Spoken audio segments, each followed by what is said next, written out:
How do you manage your finances when living abroad as a full-time expat? Hey, Jason here. If you've been watching the channel, you've been seeing me 9 years in the game as an expat now. 2015, I left my hometown of Dallas, Texas, sold everything, and I ended up moving abroad. I am now, 9 years later, on my third continent in my fourth country of Zambia. And one of the things I have started doing is sharing more tips and tricks I have learned 9 years in this game. And so I wanted to share with you today on how you can properly manage your finances abroad. And here's the 3 ways to do it. So number one is you want to actually get settled down first. The faster you're out of tourist mode, the faster you're going to start seeing your day-to-day living is going to be going down. Now, what I mean by tourist mode, meaning, are you in an Airbnb? Are you living in a hotel? These things are costly and they're way more expensive than what it is in the local currency. So just to give you an example, here in Lusaka, average hotel, you may be looking at about $60 to $100 a night. And we're not talking about great fancy hotels.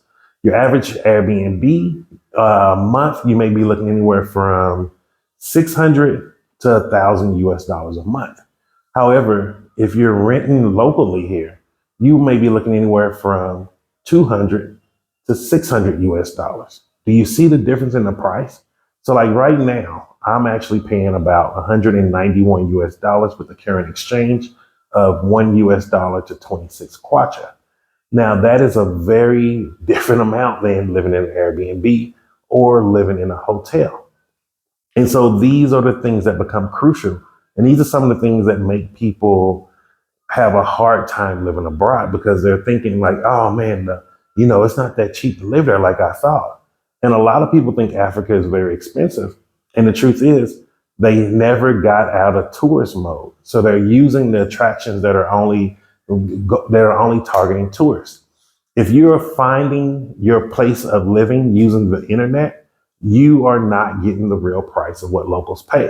And just to give you an example, I was watching a video yesterday of a guy who was out in Kingsland City. It's not too far from here. It's like a 5-minute drive from where I live.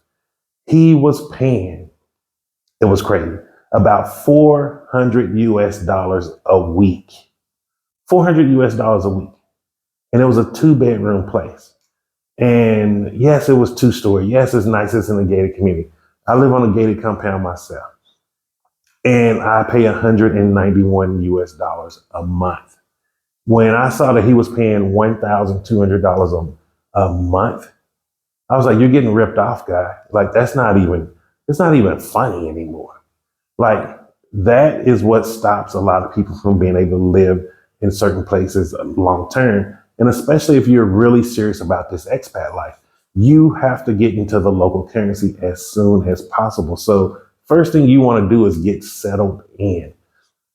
Second thing that you want to actually do is get into the local financial system, meaning you want to have local bank accounts. You want to be able to take advantage of local interest rates and any type of local insurance and things of that nature. So here in Lusaka, in Zambia, let me just say in Zambia, they actually have about a 6% annual interest rate. Monthly interest rate on your savings accounts. If you get actual term life insurance, they don't call it term life here, but it's equivalent to the U.S. term life insurance.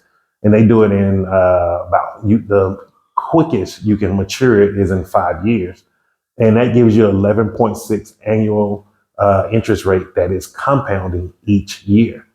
And so those are just two of the things that I do to actually take advantage of the financial systems here. And then the third thing that you want to actually do is you want to have an assistant. Please hear me on this. Having an assistant is the difference between gringo prices, Mzungu prices, foreigner prices, whatever you want to call it or the local word is. That is the difference between getting the local price and you probably paying 2 to 3 times more. Like just show you how bad it is. I went and I just tested this out just to show you how it is. I went out to Kamwala Market just to buy a belt. I was charged 160 kwacha, which is probably about $7 US or 6 or 7 US dollars for a belt.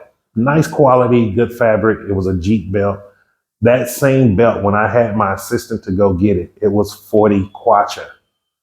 There's a big difference between paying $6 or $7 and paying about $2.50 to $3. That is the difference between having an assistant. There are going to be people who take advantage of your accent. That they're just going to do it. It doesn't matter about it being right or wrong. There are just people who are like that in the world. Me personally, I know karma comes back and hit those people in the butt. And when karma comes back, it's not pretty.